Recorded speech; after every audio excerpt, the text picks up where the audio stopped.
starting us off? Hello, everybody. Luke Tull, Kirsta Tull here. Kirsta is going to give you a little background on why the heck we're putting this video together, why you should listen, why you should care about this. It's not about us. It's actually about you. So go ahead, Kirsta, take it away. Hi, everybody. So Luke and I have been entrepreneurs now I've been an entrepreneur now for about a year. Luke's been an entrepreneur technically for 5-6 years, something like that. Yeah, something around there. Handful of years. But full-time entrepreneurs for only about 4 months or so. Pretty fresh.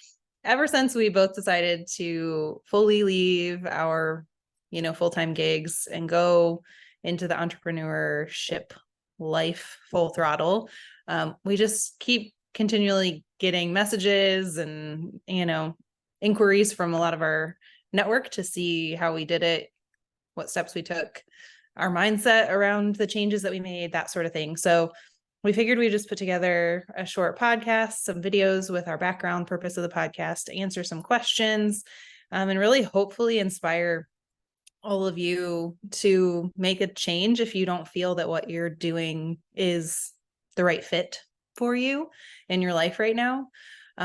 Really, we knew that the trajectory that we were on was not going to get us to where we wanted to be in regards to work-life balance, plus financial stability for our family. We have 4 young kids under the age of 10. They're very busy in a lot of activities, and that's part of our own doing that we have allowed them to be in a lot of activities and things like that. But we want them to be well-rounded and have opportunities that maybe we didn't have as kids, or specifically what I didn't have as kids, because this is another piece that Luke and I came from very different backgrounds as kids. So he had a very different experience growing up than what I had. So we really want to be able to offer our kids some really, great opportunities in life, right? So that requires flexibility, that requires financial stability, things that we knew our current jobs weren't going to be able to allow us to do. So we also just really began to question if we were fulfilling our true purpose in our careers. And this is another piece that Luke feels really passionately about. So I'll let you speak to that if you want to jump into that bullet point.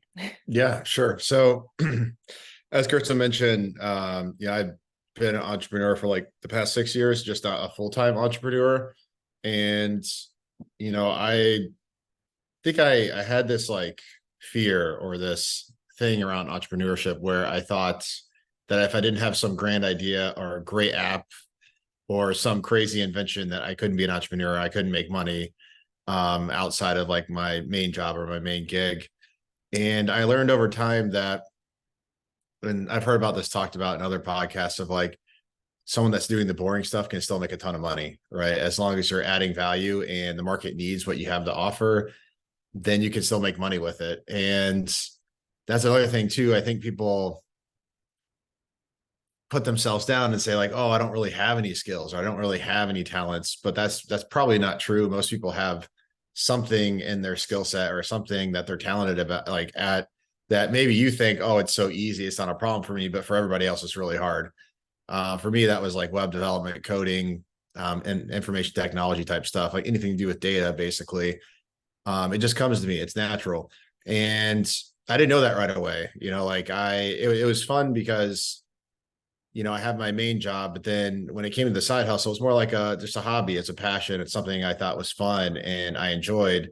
So I feel my message to everybody is don't be afraid to try different things and see what you like, see what you don't like, see what you're good at or you're not good at. And, at some point there's going to be a mixture of, hey, the market really needs this. You're really good at it and you love it. That's a good combination to have. And that's how I was eventually able to find it. I didn't start off that way. I started off doing 15-hour, $20 hour jobs, just trying to generate some extra cash for us because we were in debt. And so it doesn't have to be some big daunting task where gosh, I have no clue. I have no idea. I have no talents, no skills. I think my main message is just start somewhere and try to figure something out. Because if you feel there's something else out there, that's God's calling, or the universe, whatever you want to call it, calling to you to say you can do more, and you probably should be doing more because it's likely you're not living up to your full potential. And that's kind of how I felt for the longest time. I don't feel that way anymore. just because I'm like fully maxed out now with like all the different clients we are servicing and everything else. So that was a big thing for me, especially in the beginning. I think I had this like barrier or like mental block in my head where I'm like, oh, I'm not really an entrepreneur. Like I don't have all these grand, crazy ideas that I like about how to do things, but it doesn't have to be that right away. And it doesn't even have to be that like long-term either. It could just be something you enjoy and it generates extra income for you. You don't have to be a full-time entrepreneur, for instance. So I know it was a bit long, but just wanted to like really dig into that subject because I feel very passionate that like almost everybody, in my opinion, should have like their own company, their own LLC. There's a lot of like tax benefits. So even if you have like a side hustle, you do it like part-time. You can expense a bunch of different things like your phones and your laptops and part of your internet and things of that nature. So it's not only like to me fun and helps me do something I love, but also there's a bunch of like different tax benefits and write-offs that you can do when you actually own your own company, even if it's like just part of the time.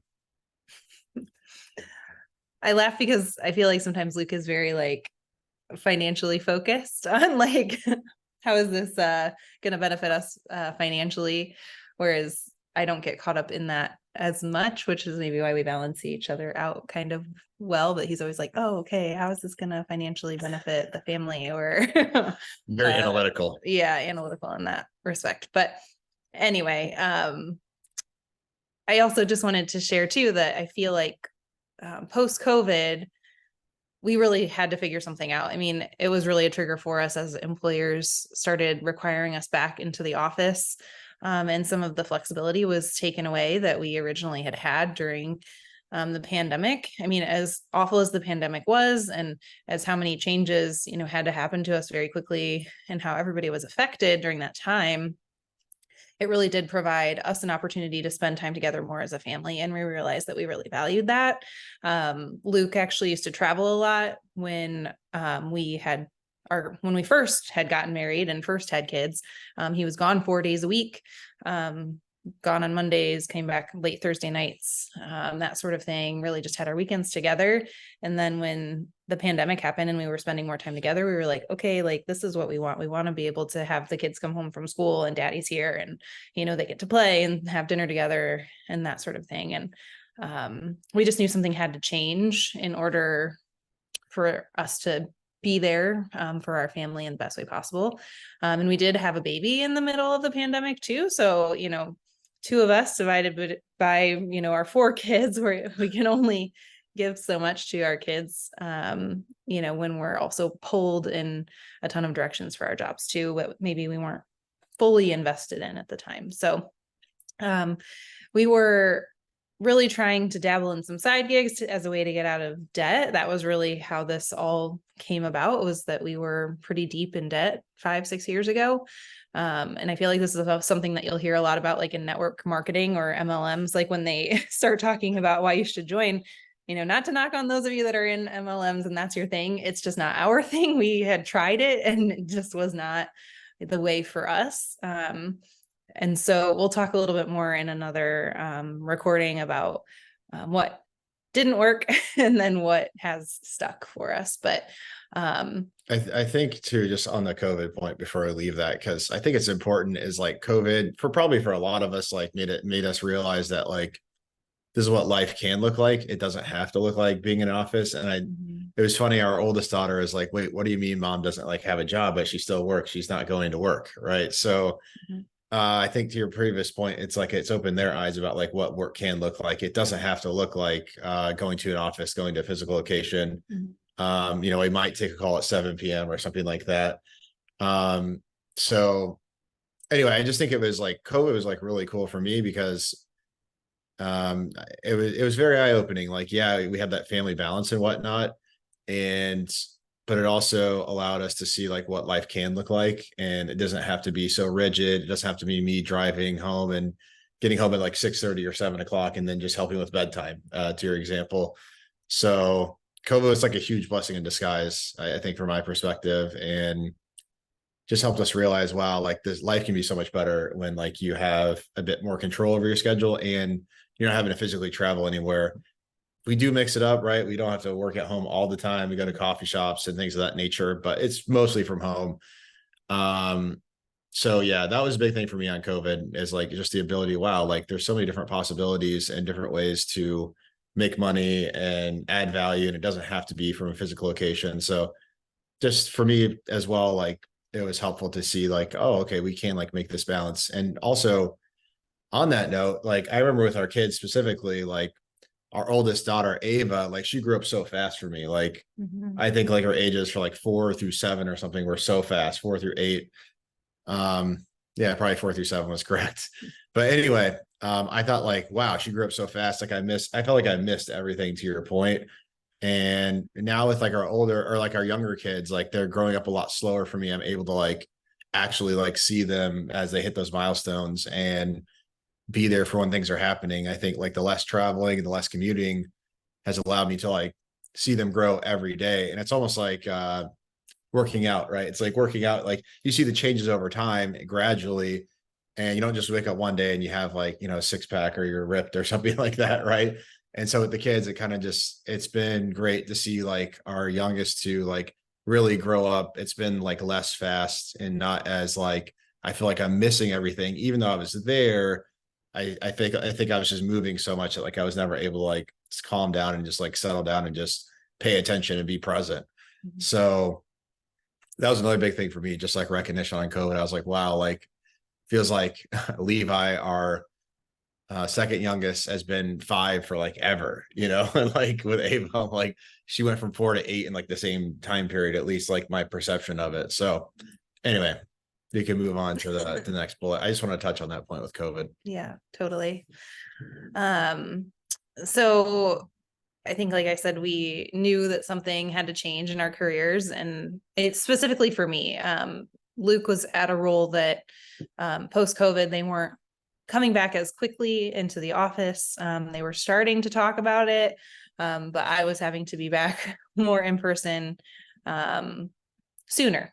And after having the baby, I just knew like mentally and physically, really, right? Like I could not physically be there for the kids in the way that I could before. And then mentally, I wanted to show up for them in the best way that I could without being stressed about other things going on, you know, that sort of thing. So I'll talk a little bit more in detail about, you know, my transition out of my full-time job in another recording. But to do that change, to make that change, I really had to overcome a lot of mental barriers and just accept that we're going to be building the plane as we fly it, as they say, rather than having this big, grandiose 5-year business plan. I think when you hear entrepreneurship, this is something that Luke and I have talked a lot about, is that people think you have to have this big, huge plan laid out, documented, present it to investors. You think Shark Tank, you know, that sort of thing. And we're not moving that way. I mean, we have thoughts around what we want to do, and we kind of figure it out as we go. And I actually had the blessing of some ladies that sat down with me that are entrepreneurs as well, that were in my network. And I, you know, picked their brains as I was beginning to make this change. And they were just like, yes, like, and it's the best decision that you'll ever make. And hearing from them, they're people I really respect. And, you know, there's certain nuggets of wisdom that they gave me that really just encouraged me to make the change, and that things would come together because of a lot of the connections and the, you know, amazing network that I've built because of my 10 years in the career that I was in. There are so many benefits to that job that I had. And, you know, I loved the people that I worked with. Just the shifting, you know, environment made it really difficult, you know, with our family. So overcoming those mental barriers was huge for me. And like I said at kind of the beginning, that this podcast is really for people who maybe know deep down that their current career isn't where they ultimately want to be. And you don't have to do exactly what we did, but hopefully this will just inspire you to think differently, you know, about your career and your life and how all of that balances together. Yeah, I think that sums it up really well. I think, you know, we don't have to live in those rigid lines that I think culture and society set for us. Like we can set our own sort of lines and boundaries, and what works for us or like what works for you may be totally different than like what works for your neighbor, right? Like some people might be happy in their job. That's great. Like, I don't, maybe this is not for you, but it's also something to think about is like, am I really happy or am I just comfortable? I know for me, like I was super comfortable in my job and like I could have probably kept doing that job for 5, 10 years, but I knew that like I was never going to be what I felt like I should become. Right. So, ultimately, I think Kirst is right. Like, you don't have to know, we don't have to like know exactly what we're going to be in like a year or two. But to her point, like, yeah, we have an idea like where we want to be in like 3 to 6 months. So yeah, I think that sums it up well, and looking forward to like just adding value, like, and just helping people along, because one of my biggest passions is like getting people to be aware of like, oh, there's this other avenue, this is this other way of living that's out here. And again, it doesn't have to be a full-time entrepreneur, but it can be like, hey, I just for 5, 10 hours a week, I do something I love and I get paid for it, and that's helps you financially and also helps you like mentally break out of like, a bit of comfort or mundaneness that comes like with some corporate jobs. So anyway, I feel like I have so many other things that I want to say, but I want to save it for other recordings, but it's all good. This is just our first go around at this. So as you can probably tell, we're again building the plane as we fly it. If you could see our table in front of us, we have like coffee mugs, Pellegrino bottle, chips, popcorn, a candle, apples. Like, it's just how we work these days. It's fine. Sometimes it's better to get something out there. That's the other thing. And Yeah. again, this might be for another episode too, but another thing I would say, and then maybe we should just cut this, but is that like there's the other thought process that, oh, it has to be perfect. This idea has to be completely refined and completely perfect before I present it to the marketplace. And it's like, it doesn't have to be perfect, it just has to be good enough. Like, and trust yourself that what you're putting out there is a good quality product or thought or idea or whatever. Like, you have to have a lot of trust and confidence in yourself to be able to step into this place. And I think those are things that both Luke and I have worked on, personally, in regards to just really leaning into trusting ourselves and doing the next right thing. I think about Frozen. I actually have used this a lot as I've stepped into this path, is that from Frozen, when Elsa and Anna, I think it's Anna who's like singing the like next to the next right thing. It literally goes over and over in my head sometimes, because you just have to make a step and it just has to do, or it just has to be what feels right. So I think that's where we can wrap it for now. I think so. Well, thanks everybody for watching. Subscribe, follow, like, comment, show some love. If you like this, if you don't want us to do it, don't do anything. That's what I would say. Just because like we prefer to get feedback and say like, yeah, this is working, or no, it's not. So anyway, with that being said, love you guys and we'll talk later. Bye-bye.